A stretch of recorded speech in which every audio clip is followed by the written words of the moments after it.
They say that there are 3 levels of conversation. Level 1 is when people talk about other people. Level 2 is when people talk about events. There's nothing wrong with either of those, but this is Level 3 Studio. Level 3 is when people talk about ideas and what is possible. Welcome to Level 3 Studio, aka the Innovators Oasis, aka Chef Jay's Kitchen, where we feed your body, feed your mind, without a doubt, feed your soul. Let's take a toast. Number 13, I'm excited. Thank you so much for your presence, for your energy. Truly, that's where I stop, man, because I hope that you all pick up the torch from there. So cheers. Cheers.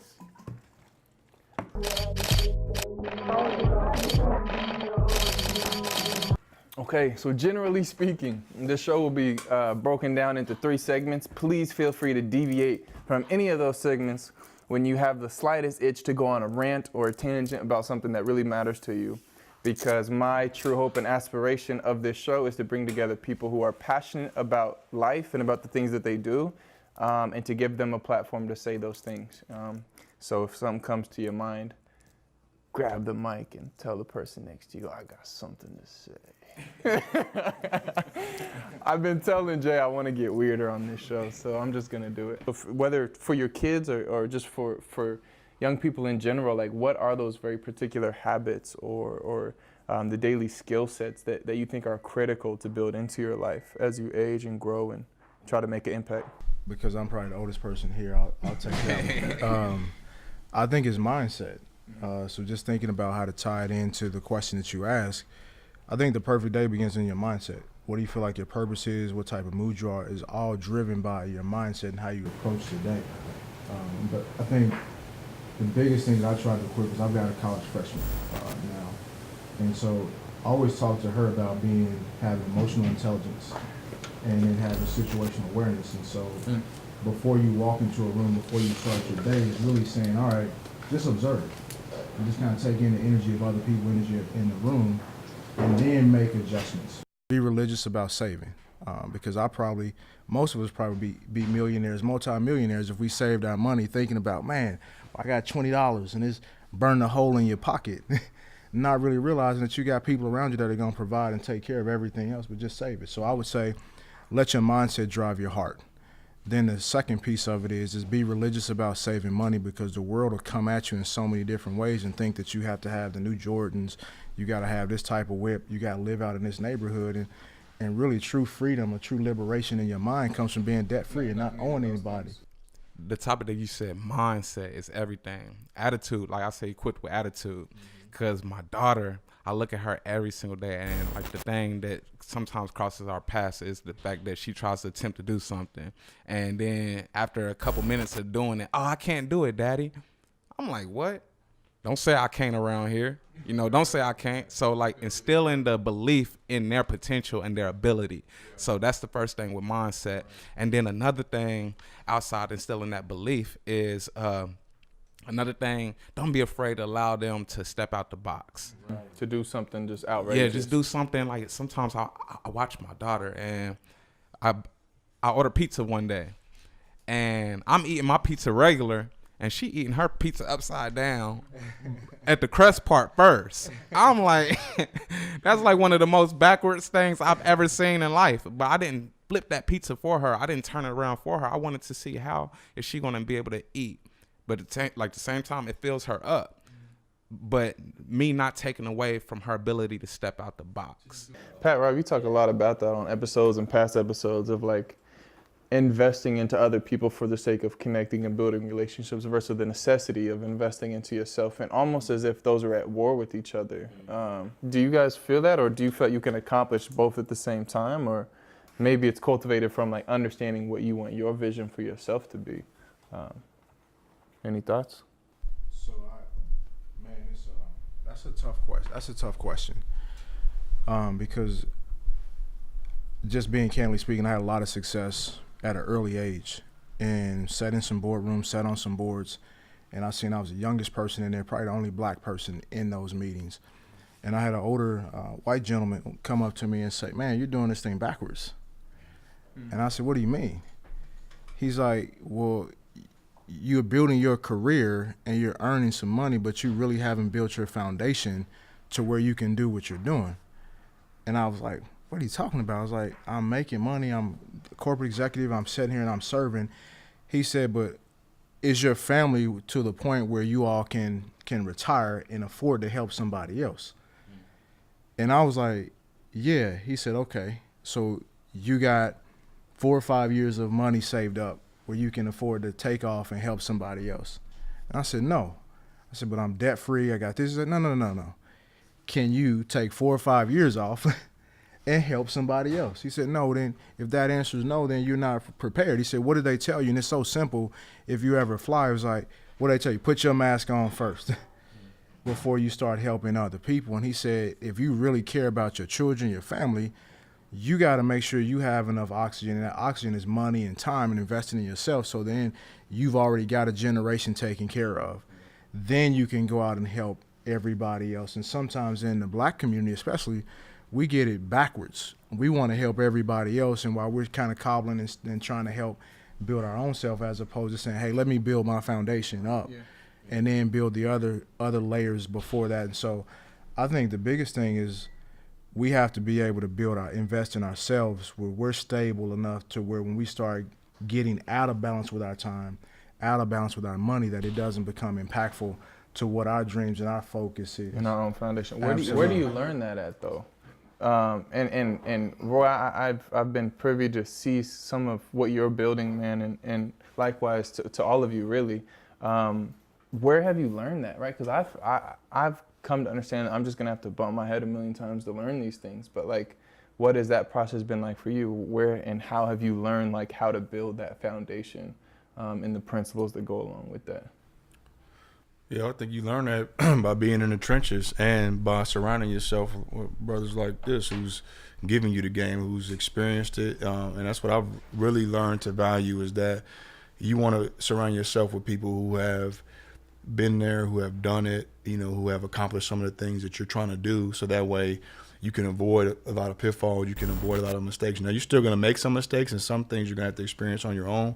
But when you can surround yourself with the advisory board or some mentors or a group of individuals who have been where you're trying to go, it helps elevate what you're doing. It helps you move a little more strategic, helps you be a little more shrewd. Now, you're still going to, again, bump your head on that road, but it might be a little less, a little less knots. You feel me? The Looney Tune knots and them joints come out there. You might have a few less Looney Tunes out there. The more people that you know, the more stories you learn. My own speaking of age, I'm 44, right? So I'm not. How old are you, Anthony? Because I don't know if. Younger than that. Oh, see,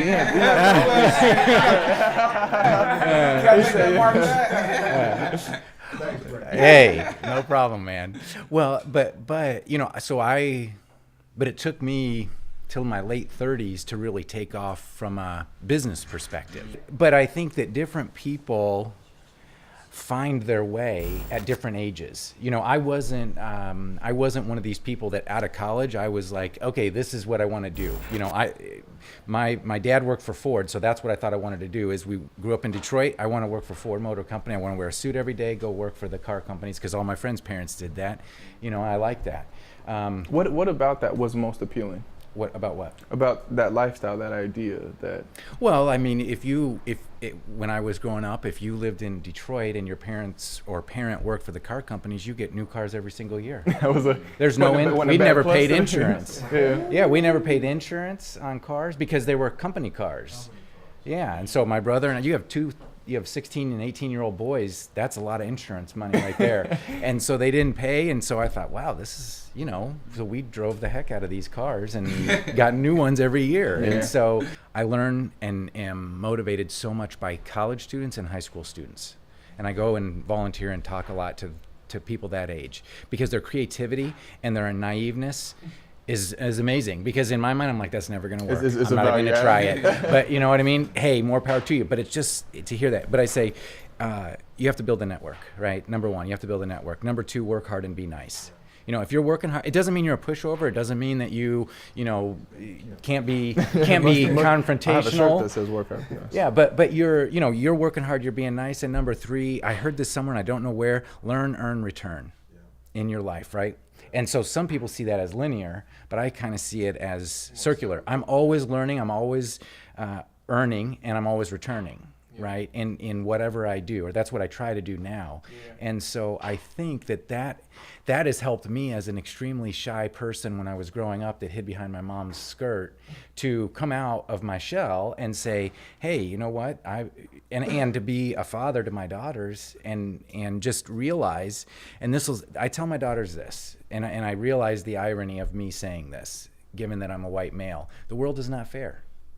And I don't believe that it will be fair. I think that we can work hard towards making it Make fair. it a little better. But. Right. I think that we can. But if you realize that the world is not fair, then it helps you understand that I'm not owed something. You know what I mean? I need to work for everything that I do.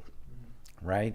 And so as a white male, absolutely. I feel I don't know the experience that you guys have had. I don't know the experience my daughters have had as females, right? I don't know. Right. I only know my own experience, and I'm an expert in my own opinion. That's the only thing I'm an expert in, right? But you know, I try to learn from hearing stories and meeting people and just developing my own outlook on life and seeing what I can do to help others, because I've had a lot of people help me, and I love hearing what people are doing and seeing what can I do to add value.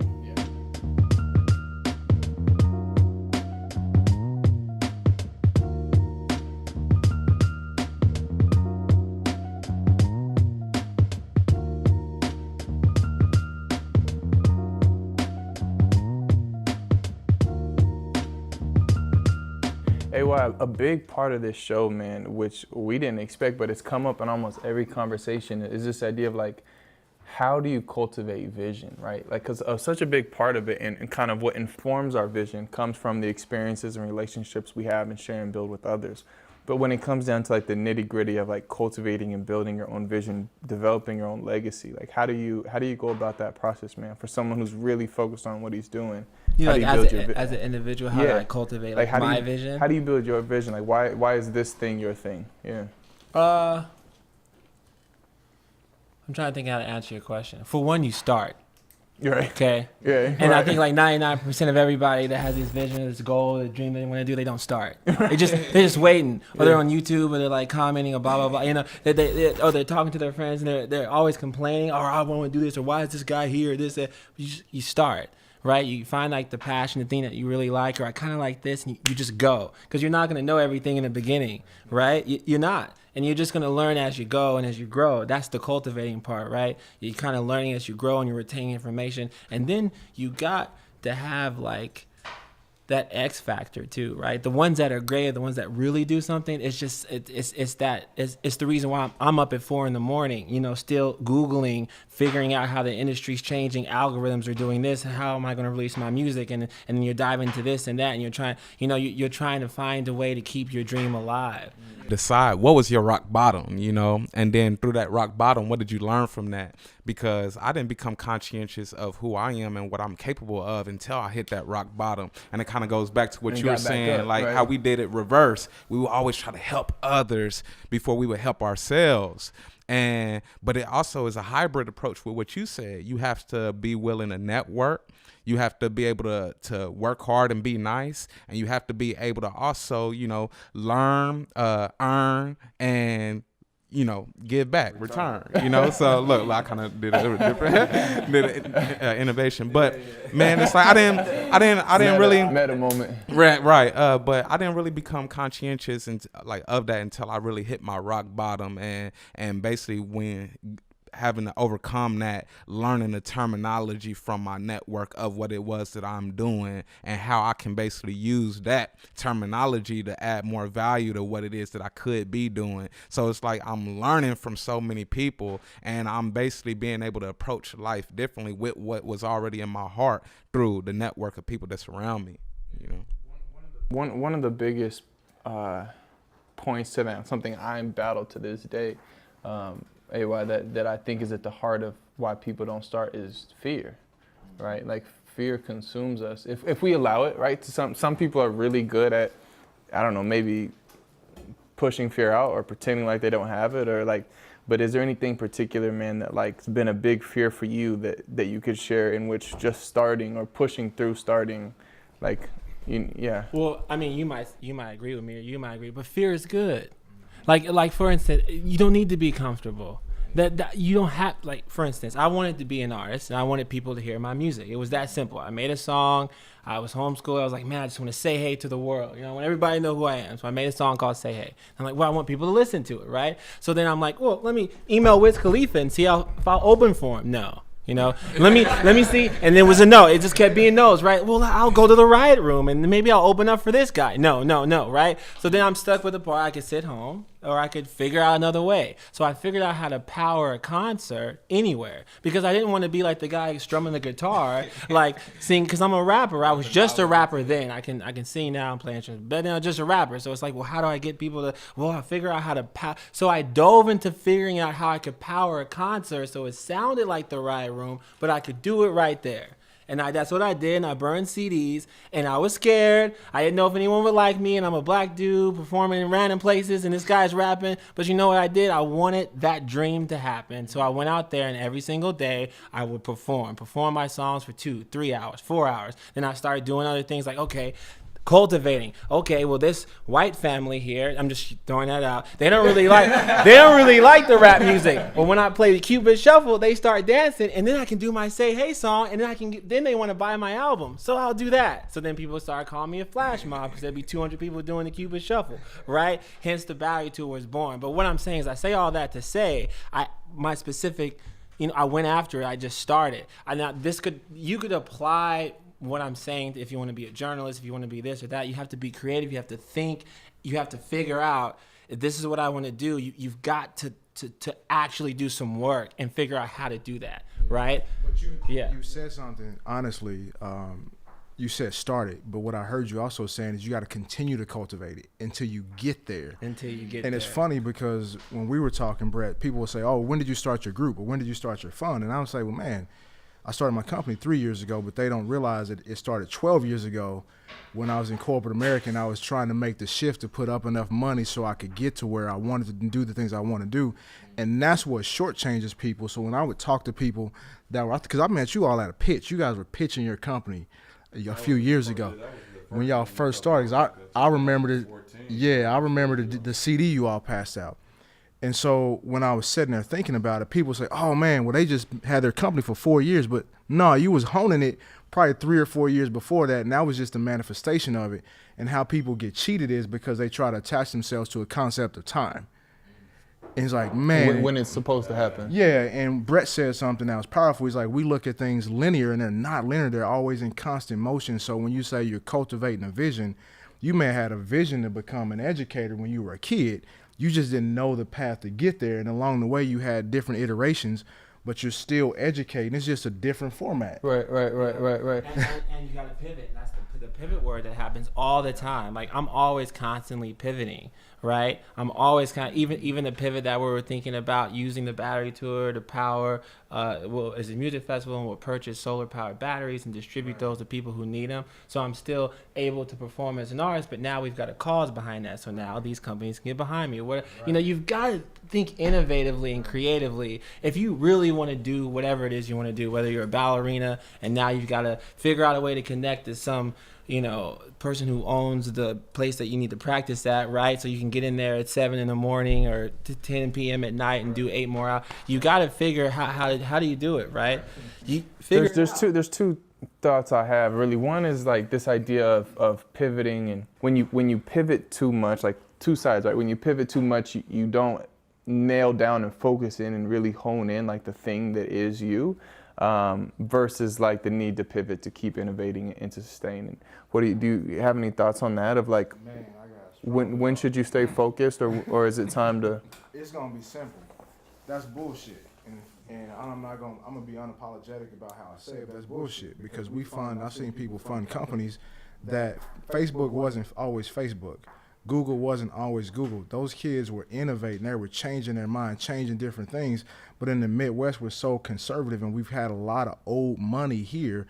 They're afraid to innovate. If you're changing too fast, then it's not changing too fast. Like man, it's not changing too fast. It's called me adapting to the environment, and I'm learning how to hone my craft. And whether you want to invest in me or not, don't give me make me have to give you an 84-page business plan or make you have to give you an 84-page PPM. Right. You can do a term sheet in 3 pages. You can do a PPM in less than 15. Let's just cut the crap and just start investing in people and not squeezing them down that they have to go. I'm surprised you guys are still here, to be candid, because a lot of people that have the resolve and the innovation that you have typically go to other markets. Find their way, yeah. Yeah. What's up, Ray? You gave a big head nod, boy. You gave a big head nod, man. And when he's talking about the old conservative money in the Midwest, but and I agree that basically, you know, as an entrepreneur, just in life, things change daily, hourly, minutely. You got to be able to, you know, adjust to make those pivots. And sometimes if you do get too stuck on one thing, there's been multiple companies that failed like that. You know, they've been stuck on this one thing. And the whole market, the whole industry, the technology done flipped and it's going this way, and they stuck here and they failed because they failed to innovate. Hey, yeah. Slow me down a little bit. Hey, So I close my eyes and I see the clearest vision. Behold the sight, a picture of my life is different. I see my future as a museum of art. Each chapter is a brand new basket, y'all. And all that changes is the landscape. Open my eyes, then I shut them quick so I can't escape. They tend to criticize that I dream too much. But you know what? I ignore because there is no such thing. Dr. King had a dream. Steve Jobs had a dream. Jay and Kine had a dream. So Duncan got a dream. Whoo, and that's the change what you used to. Singing on your TV screen, on your radio, computer, or your CD player. When I'm out here in these streets, act like you see me, player. I wanna talk, I'm not a star, let's converse. Promise I keep it real with you like a Converse. Ain't concerned if you better or if I'm worse. I just wanna see your hands at my concert. They say real, recognize real, and if that's you, this is something that you feel. All I know is how to be myself, y'all. That's what it's been instilled since I was a little Bill. I've been hard at work all day, every day, 4 years today, and I'm still making little bills, but I ain't tripping. One day it's gonna pay off. I'ma be getting paid, boy, on my day off. Living the life that we all trying to live. Have a real nice whip, nice lady, nice crib, and it ain't gonna be easy. Sometimes it's gonna be hard. I believe in myself and I put my faith in God. I know I possess the knowledge and the power. I'm just putting in my 10,000 hours. Hey. I'm a big Kanye West fan. I love him because he is always, he says, if you're a fan of me, that means you're a fan of yourself. And his thing is really about the ideas, and innovation for him is like, everything has to evolve. Everything has to get better. Like I believe this is another statement I live by. There are no losses in life, only lessons.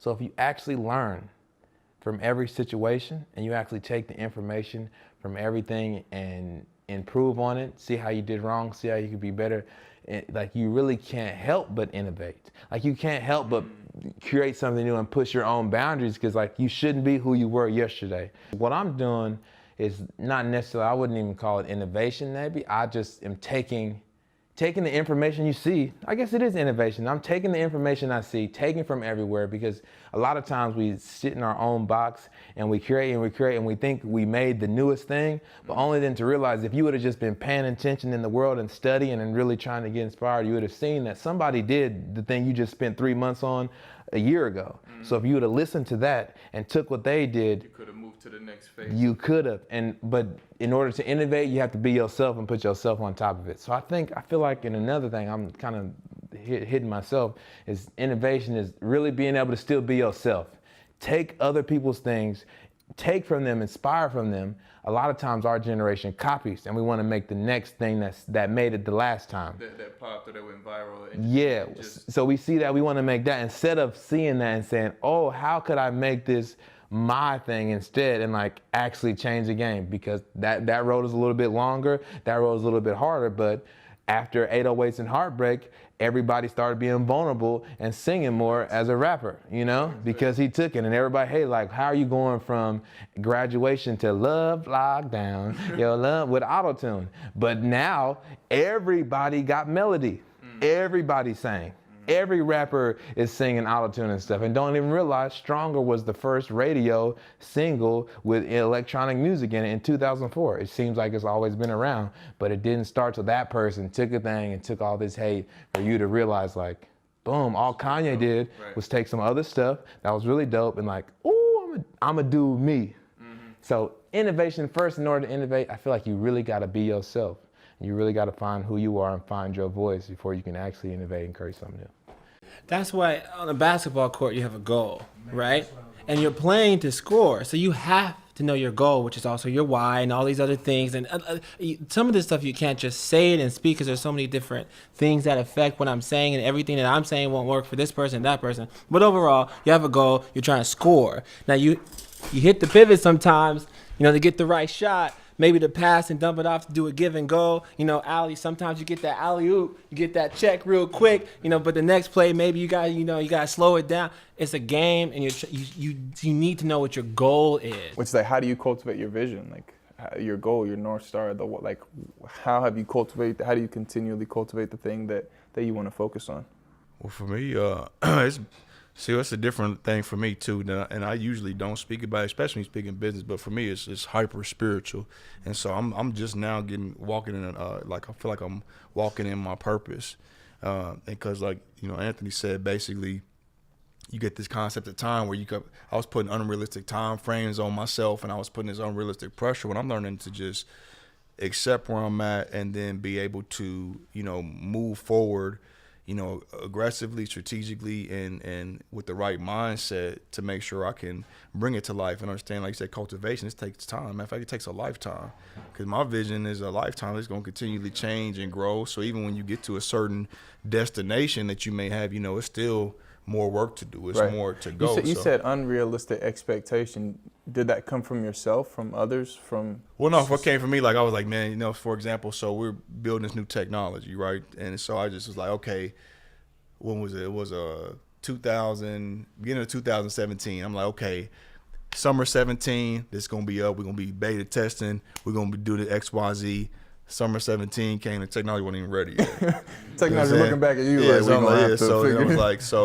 I was basically just learning to kind of take more of my time and be able to be in the moment. 'Cause a lot of times, matter of fact, on this journey, so many different things happen. So I was learning about mindfulness, and it was just hit me hard because it was like the dude was saying, point A is where we're at this very second.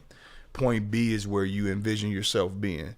And we spend so much time thinking about point B and being in that point B that we miss the moment on this right here on this point A. Yeah. And so I was really shifting my mind to get in that perspective. And even as again, I'm 36, and I'm like, I got certain goals and financial different things I'm trying to hit that I ain't quite at yet. You know what I'm saying? So sometimes that I get myself in a mental space where I'm on my own case, and so I'm learning to get in a space of just being in the moment, being grateful for what I have, still having the aspiration, still having the vision in mind, but being in the presence of mind to where I'm enjoying this very second right here.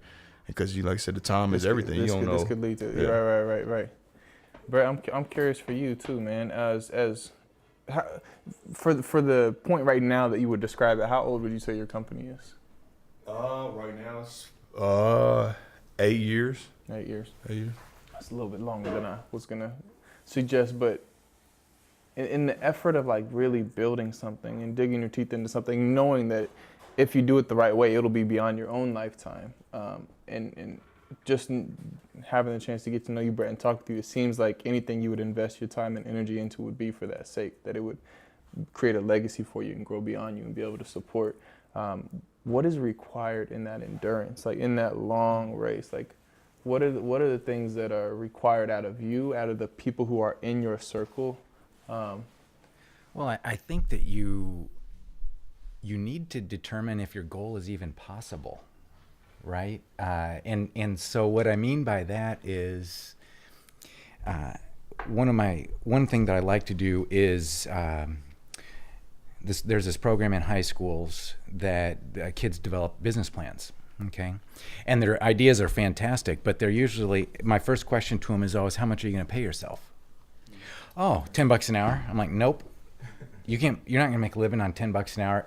Maybe if you live at your parents' house for the rest of your life, you can live on $10 an hour. But I'm like, if you want to build a business, and that's not everybody's goal to build a business, but for the purposes of this exercise, it is, right? But if you want to build a business, you need to value your time. You need to value yourself appropriately to say, I'm worth it, right? I can do this. And so, that's one of the things that comes to my mind is people are constantly undervaluing themselves. Right. Now then the kids that say, oh, you know what, I'm going to pay myself $200K. Like, okay, you're not even going to make that much money for several years, but somehow you're going to pay yourself $200K. Okay. Hey, that's a great goal. I admire you. If you can do it, fantastic. I'll invest in you. Right. But I think there's realistic goal setting. But the problem is, bro, is a whole bunch of people don't know self. Right. And they don't spend enough time with self because they're too busy on Instagram or Snapchat, or they have a girlfriend or a boyfriend every 2 months and never even had enough time to even experience life as a single person, right? Yeah. Or they already have a kid by the age of 16. So we're in an interesting time period where Generation Z, millennials, have not spent time with self. Right? They're not even playing outside anymore, bro. All right? And so we got the, you know what I'm saying? We have like that Gary Vaynerchuk problem, right? There's a whole lot of really good number 2s that are trying to be number 1, right? We have a whole lot of really good number 3s that are trying to be number 1 or number 2. Like, the system is really interesting, right? Because you might be the best vice president or the really good, secretary or blah, blah, blah, but you're trying to be in the league tomorrow. They don't know what it, I play ball, so I can relate to a lot. I got friends in the league. Actually, my boy Alec Burks, he's on the Pacers. They just took an L, but Alec, Jazz. They just took an L. Yeah, but I mean, you if you want to know what it takes to get to the league, man, I was chasing after the work he was putting in. I only got overseas offers. I mean, it's a different level to some stuff, and that may not be meant for you, but people don't know self enough to know. Right. So they're failing. That's something that I've undertaken as like a serious personal journey, and one that I haven't even begun to start the thing that's gonna lead me to the thing that's gonna lead me to the awareness, like it's so I'm so far away from like my own actualization, man. But what are the things, and you hit on so many things, AY, man, that I struggle with working in a school, but also just like being in this world. Like, what are the things that get in the way, because doing this show, I've realized, like, kind of intuitively, we all know this general core set of values and of life to live, but there's all this stuff that gets in the way, and I think discerning between like the things that are leading us somewhere versus just, in one episode we kind of described it as the junk, right? Like, discernment though is my point here. Like, do you have any indicators or signals for you that are discernment factors that help you really know which way you're weaving? I think AY mentioned earlier is your passion. Like, what are you passionate about? What do you love to do? What pushes your button? What gets you fired up? Once you identify, what you're passionate about, for me, that's what worked. I identified that, and for me, it was always music. And it grew from that, and it grew into it basically took a pivot to education through music, through using hip hop music to get kids focused in school, to get them active. But it started with me finding my passion and then pushing forward with that, and then it all kind of started taking place. I really didn't understand at first. I seen a vision of this something being global in scale, and then I just was like, had to come back to where I was at in my basement. I was like, okay, it's finna go from the basement to the globe, but I don't know how it's gonna get there, but we just gonna keep pushing it, and you're gonna learn along the way. I find that interesting, man, because I'm like in a similar approach. Music always been in my heart. It's engulfed my everything. My mind. Sometimes I be doing certain things, I can't even focus because my mind be on the music. But how you said that you turned it into the education and basically started using it to help kids learn better. So it's like, from that, I got that we're constantly realigning our visions based on this, like all the circumstances that are happening before, or not before, like all the circumstances that we're being put in. So it's like, how do you mold your vision and passion, but at the same time stay true to that vision that you had? Right. Yeah, I do. I think it's a word I said earlier, is being unapologetic, but you have to know who you are. And so when I was listening to you two both, it's like you have to spend some time in a vault. You got to get away because people will assign you an identity. Quickly. Oh man, you 6'3", 240. You need to be playing power forward somewhere, or you just we allow identities to be assigned. And one of the things that AY was saying was like, man, this brother is so true. Is you have to step back, man, and just really focus on who you are, because you'll never understand your value if you don't know who you are. And so, I mean, just think about it. You're laughing at the kids. Was it the CAPS program? It's over in Independence. Okay. Yeah. So I was thinking about that at one of the other programs is, I'm going to make $10 an hour. And I'm laughing like, but I've met so many business owners that will pay themselves less than what they pay their employees because they don't know their value. And so for me, it's saying not allowing someone to assign you an identity. And then 2, being unapologetic. Once you figure out who you are, stop being apologetic about who you are. If God gifted you to do a certain thing, or you feel something's a part of your purpose or your calling, man, just do it. Like, and don't let anybody say, oh man, well you got to do this. Well, you can't educate kids through rap. You need to change your music. You got to start cussing. You got to start talking about women. You got to start talking about clothes. And like, no, I got to do this thing differently because this is what I found out my niche was. Yeah. And so I think that's the things that get in the way are perceptions. I think the things that get in the way is other people's visions for your life. And if you don't know what your vision is for your life, it's going to get in the way. And then you getting in the way. I think I feel bad because, hell, I was married at 21. And I think about all the stuff that people said, well, you can't do this, you can't do that, you got to quit playing sports. I had a full ride. My parents paid $900 for me to go to college for 2 years. And like, if I hadn't listened to all those other people that had never been where I was at, like never. So, I mean, quit listening. If I can say anything loud and clear, quit listening to folks who ain't been to where you going. What have you most learned from AY over the last year? AY is just go. Just go. Yeah. What do you? Like, the other side of that, just go. I mean, just you gotta have the plan, you gotta have the vision, but you gotta just go. Because a lot of times we talked about as far as the variables and different things, you gotta just be going. Like what you just said, you gotta start. You gotta start, and you gotta consistently go. And that's what I love about AY is that he's gone. He's had a tough journey. You know what I'm saying, as an entertainer and as a performer, and what he aspires to be, but he continues to go. And that's why I think we connected, because that's all I've been doing is just going. You know what I'm saying? Going, but now trying to learn and be more strategic. See, I was AY 10 years ago. So now the things that I've experienced and I'm going through, I'm like, hey, well listen, why don't you apply this so when you go, you know what I'm saying, you don't go too smoother. Yeah. Well, it might not be smoother, but at least you kind of going in a little bit better direction. You know what I'm saying? So basically, he's saying find you a mentor that genuinely cares about you and has your best interests in mind. Find you a mentor, because you can't. And also go and be likable. Because they love AY. They love AY. They love the brother. I don't care where you go. Hey, straight up, they love you. You know what I'm saying? He's got energy. Yeah. The X factor, he said. And then kind of tapping into self-awareness, like you said, it's like, what do y'all think are some strengths that y'all have as far as in your character, and some things that you're like faced with challenges wise, kind of starting it off, like some of my weaknesses or challenges that I face are the fact that, there's a lot of things that are against me. I get told no a lot, like you said, but I'm always having my perseverance is my strength, so that's a challenge and a strength that I have that kind of go hand in hand. You got to recognize what the game is and learn how to play it. You know what I'm saying? It goes on multiple levels, just like Trump right now. I'm not political at all, right?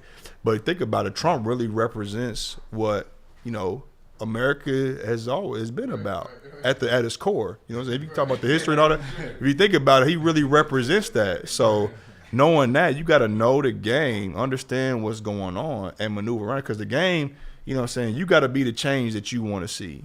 The game is what it is, but you got to know how to maneuver around it, in it, through it.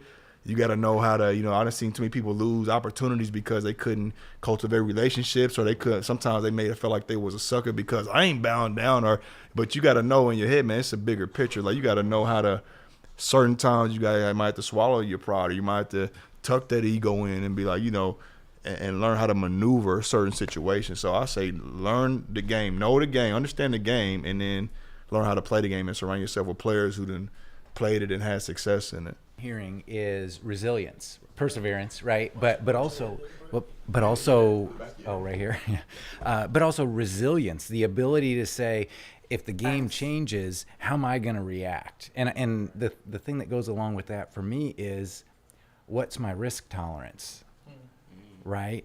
What is my risk tolerance? You know, how much money can I afford to lose? How much money can I afford not to make?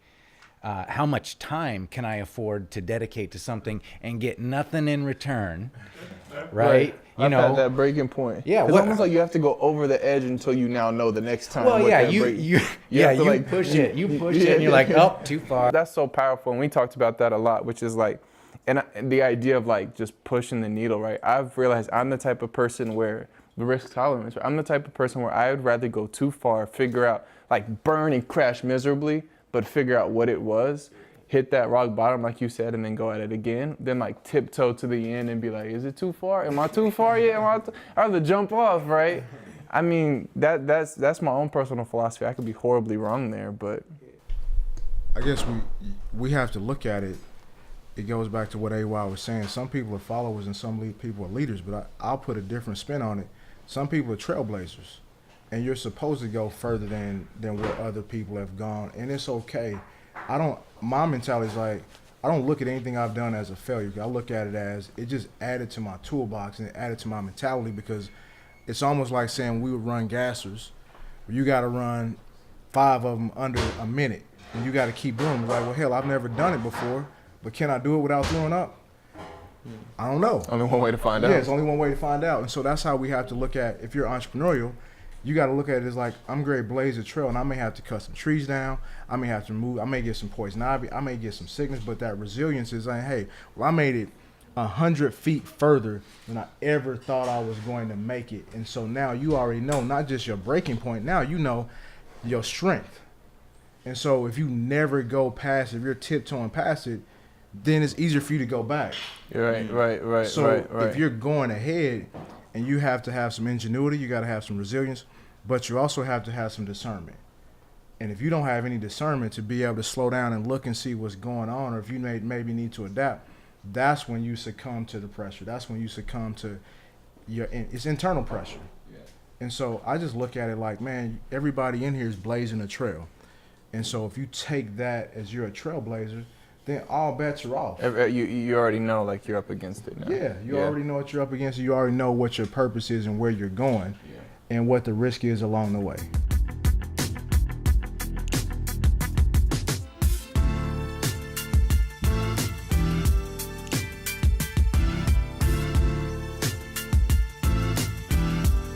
AY, if you could hire 5 perfect people, what would their unconventional skills be?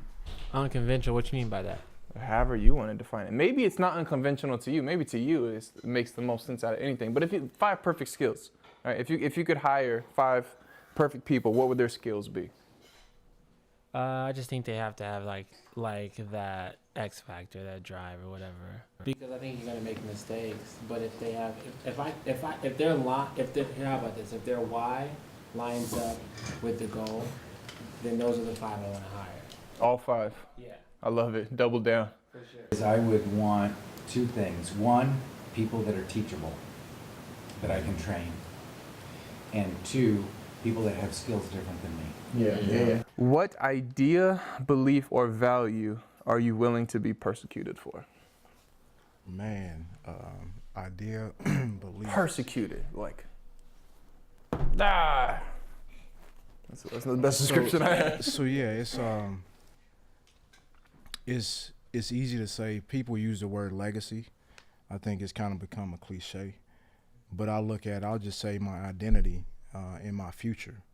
Like, I'm willing to die. I'm not willing to change who I am at the core, because now I understand my purpose. And so once I've understood my purpose, I don't even have to use the term legacy. I don't have to use the word building for my future.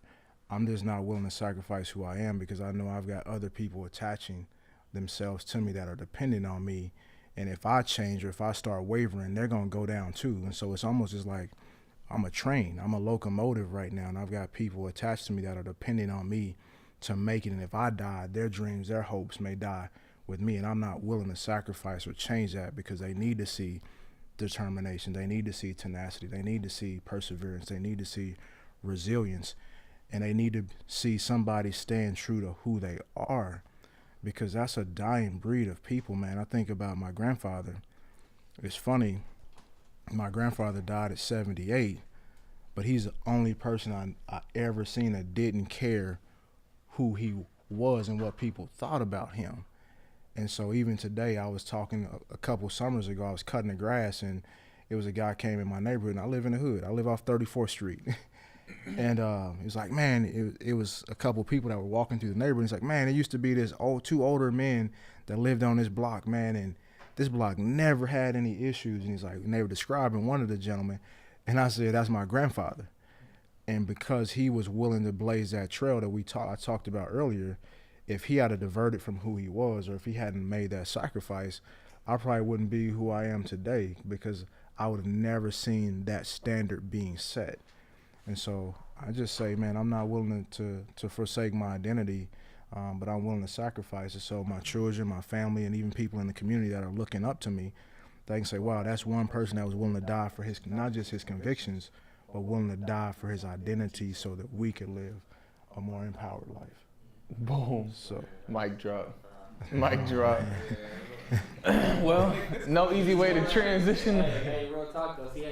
Like, you feel what you're talking about? Yeah. It's like willing to die. Like, see, I'm willing to die for my dreams, literally. right. Like, I actually kill myself all the time, like every day. So, like that type of stuff. That's why we get somewhere. That's why some people. Can you cultivate that though? That's the point I'm at right now. Is like, can you cultivate that type you of? don't have it or you don't. That's what it, which is a much different narrative than we're told in life, right? Which is the narrative of like, we play life to the lowest common denominator. Like we try to make it so that but it's like the older you get, the more you realize life's not fair. That's not the way it works. It's having this X factor in developing vision, and those that are willing to go the furthest are the one. It's that really classic cheesy picture where the guy's digging for diamonds and he gives up. And the other one, have you seen this? Yeah. He's like this far away from the But it's like, if you cannot, let's just say if you cannot, then how do you choose to invest your time? Well, we also have to understand that there may never be a eureka moment. Right. Because everyone's thinking that there's going to be at some There's point, some unveiling. a eureka moment. Like this is it. Yeah. And it may never actually happen. It may actually be that small moment when your goal was to do a show in Africa and change the world, but you're on a street corner in Burbank and some little kid looks at you and says, man, I want to be like that, or this, right. I'm going to go do my dream because that guy on the mic said, go do what you love to do, don't let anyone stop you. And that eureka moment just happened, but you were so focused on, hyper-focused on something else, and you never see that, you never know that. So we don't know, you may never have that moment. Right. And with that, I second that to say shout out to 80/80 Rule and all the people in the background. Yo, real talk though, like this motherfucker in New York and stuff, because like y'all really came together and made something great happen. All of you guys, I would say shout out your name because I don't know all y'all's names, but for real, y'all dope, man, because this don't happen in Kansas City. Right. Period. I don't know how long it's gonna. I wish I could just throw some money out and be like, here, full time. Y'all just keep all day, every day. I wish I had. Right. I couldn't. Thank you for that. We'll have this meta moment real quick, man. But that's so. And Anthony, I've actually talked about this before too. And I know that you guys have felt this, where it's like, you staying here, we're consciously thinking about one or two things, right? Like we're going to choose to try to trailblaze some level of experience for ourselves and for others.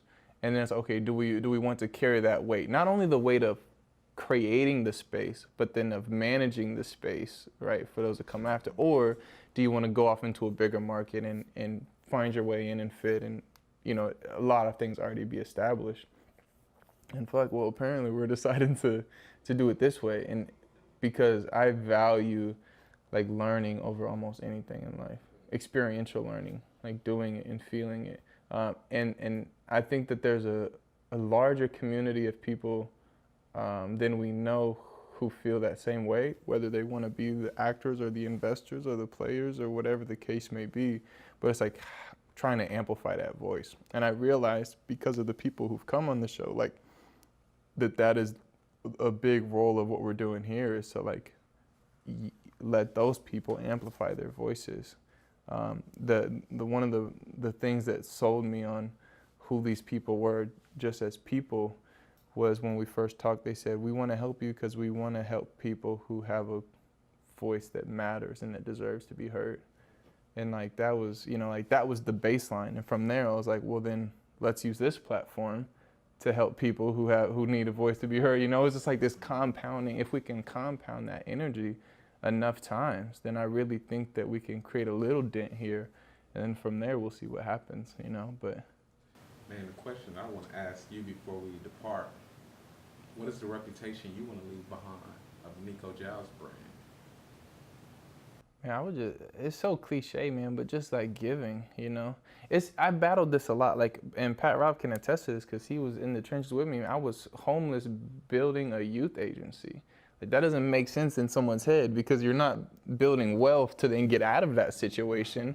You're in that situation, but because the experiential learning, but also like the pure bliss that came with giving was more important to me than whatever material stability I could have gained at the time. But now there's different priorities of material stability, but it's that same, but I was grounded in such an honest feeling that now that feeling stays with me wherever I go, which is like to try to give and to create experiences for other people. My two favorite things about this that we do every week is that when people eat the food.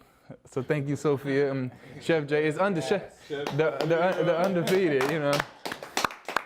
They're under the food for that food. The food experience is undefeated, and then the moments when you're just standing there talking, you know. And I want to create a platform, and I want to create a space in Kansas City where people feel like cool shit can happen here. Like that, to me, that matters too. That it's not as a lofty goal, but like. I don't know. This is cool as hell. Hey, repeat that thing that you just said. The one thing about when you were homeless and then you carried something with them, or what? He said he was homeless and creating an agency. Yeah, and then you like said some other stuff with that and how that carried with you. Oh, like grounded. being grounded. Yeah, it's like being grounded. Like I had the chance to, and nothing but the grace of God, right? Like.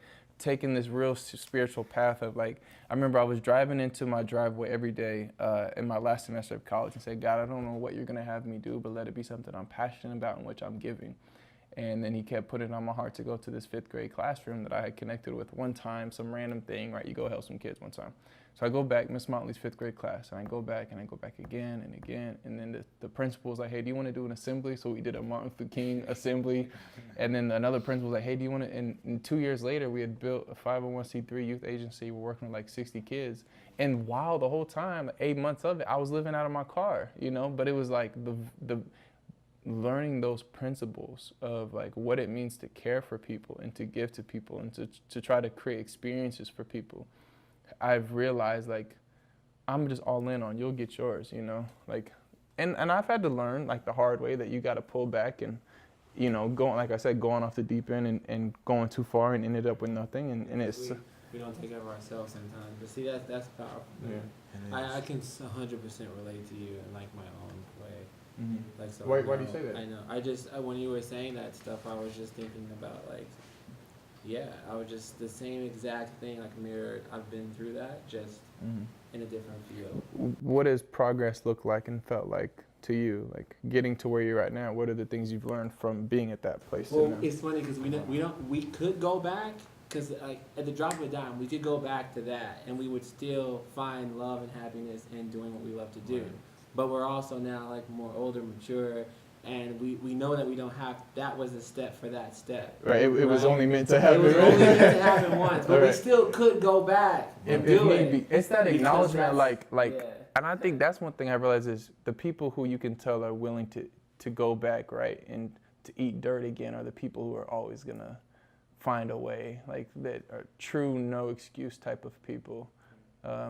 Yeah. So I got in a car, and I loaded up some batteries, and because I use the batteries at my concert.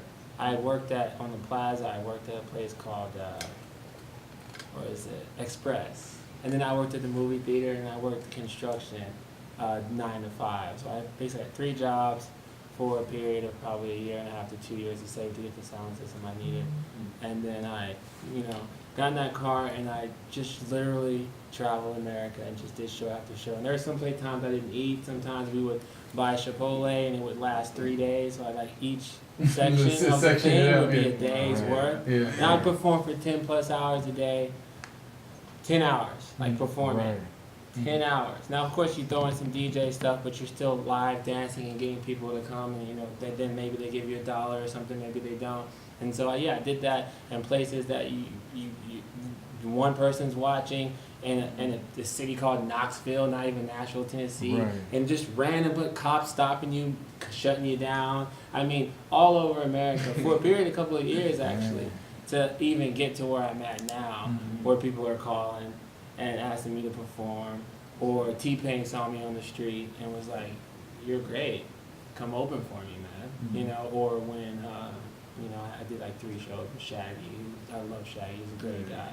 Right. Met a lot of cool people. But I say all that to say it's not that I want to get back in the car and not know where my next meal is going. There are some times there, man, flat tire, and we just launch a GoFundMe for one day, and we're just praying that someone can give us $100. You're sleeping in the car. YMCA was my best friend because YMCA, I could use my membership as a guest in any place. Be able to brush my teeth, clean up a little bit and do another show. So I went through all that to make my dreams happen. Right. That's the only way I could see it without having a financial backing or whatever. But I'm thinking about, I was homeless for a long period of time too. Yeah. So all I had was the music.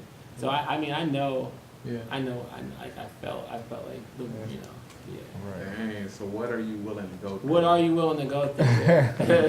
It's almost like I look at it the other way. Like everything else is that's the thing. It's like I don't even look at it as what I'm willing to go through. I look at it as this is just what I'm gonna do. And see, I didn't look at that either. It was just more like this. I loved what I did. Yeah. I loved it. So there's no alternative, Yeah, that was all I saw. To answer that question would mean there's an alternative, because I'm willing to go through this, but not this. When it's your purpose, you're just doing it, and you don't care about your circumstances. You just know that you're in that sweet spot or in that zone. You don't care if you're homeless. You don't care if you got. Every person that I've heard talk that's been successful has had that moment of vulnerability. And I think getting ahead, fast forwarding, to me, that's what's in my innovator's toolbox is vulnerability. Sometimes you have to allow people to see your struggle because all they see is your success. And they don't see the process that you had to undergo just to get at this point. And you're not even there yet where you want to be or where you envision, but you're just right there at that mile marker. And so, to me, I look at it as a mile marker, but no one really talks about that. Like, man, I was homeless. I didn't know where to go. I didn't know where my next meal was going to be. But that's like, oh, man, AY, you was doing this, you was doing that. No, man, that moment is still a part of me. And it's nothing you can pay me to take what that moment or those moments taught me. Yeah, absolutely. Man. Let's keep going around, and we'll close out. So innovators, no, that's the whole. That was exactly what we needed to do.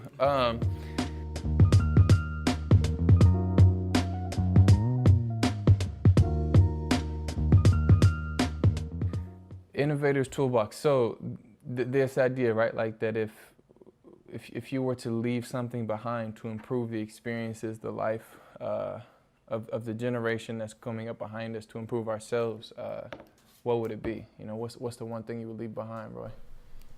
What's the one thing, or one trait, or? However you want to describe it. It could be like a philosophy of belief. It could be something very tactical and specific. Just what's one thing that you would leave behind?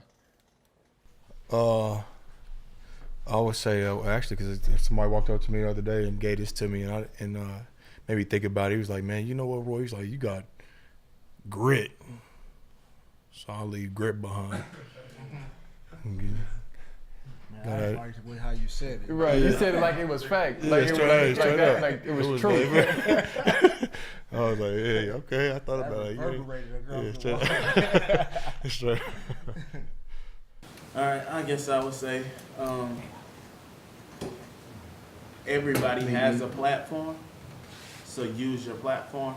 Like, don't think that because you don't reach as many people as somebody else that your platform is less significant than someone else that has a larger platform. Like, a lot of times we look social media. We talked about social media and how we let that dictate our lives, and we see that this person has this many followers, so we don't want to say nothing because, you know, we ain't gonna be able to reach that many people. But I mean, even if we touch one person, that one person can multiply to 2 or 3, you know, and that just it trickles down. Yeah, I'm a huge believer, man. One by one.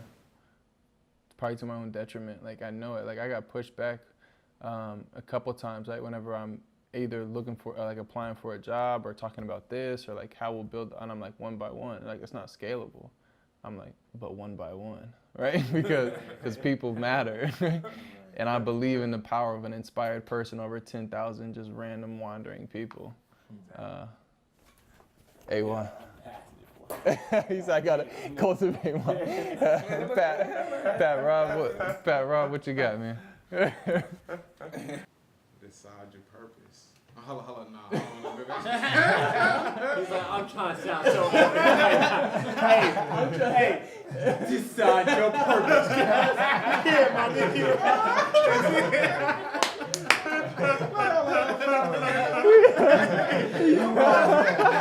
That sounds like the Avengers movie line. I'm about to go see that tonight. Let's go. We thought you had a hitter, We'll come, bro. You want to come back? This is weird. This is the only one where we actually come back to. Realize that we're more than just the labels that everybody puts on us, right? We all have labels, right? And so I'm a father, a husband, a son, you know, an entrepreneur, but I'm so much more than that. And at any one time, we only see people for a couple of labels, right? And but if you get to know them, then you understand how many labels they have. And I'm not trying to mean that in a negative way, but people are holistic. And if we just go at them like, oh, hey, you know what? I know that person. That person's a coach, and you know they live this sport. That's all they do. Well, that's not true. Yeah. And so I think if we realize that people have many more labels than we perceive, it's helpful. Right. Perfect. I just say be willing to bootstrap. Yeah. Yeah, be willing to bootstrap. Sometimes people are not going to see your purpose or not even going to see your vision, but you shouldn't let that steer you away from actually fulfilling your vision. So you got to be able to buckle down and make it happen. Oh yeah, I would just say be you, man. Be you. Say hey to who you are. I think we're all in this crazy life together, man. And we're all the same. Even though we're all so uniquely, vastly, crazy different, we're all the same. We put our we're a lot more alike than we are different. Yeah. So just be you, say hey to who you are. The rest will figure itself out. Dan the man. Spend your time wisely. Energy flows where something goes, something like that. Spend your time wisely. Nia. I'm going to say just believe in yourself no matter what. I would say to trust your subconscious, sort of like intuition. I would say feed others and feed yourself.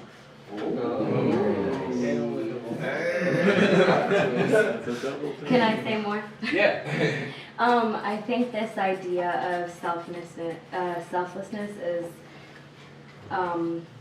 what everyone aspires to, but you have to be selfless and you have to have self-love. That balance is what's important. Gotta be selfish. Right. Be open to criticism, constructive criticism.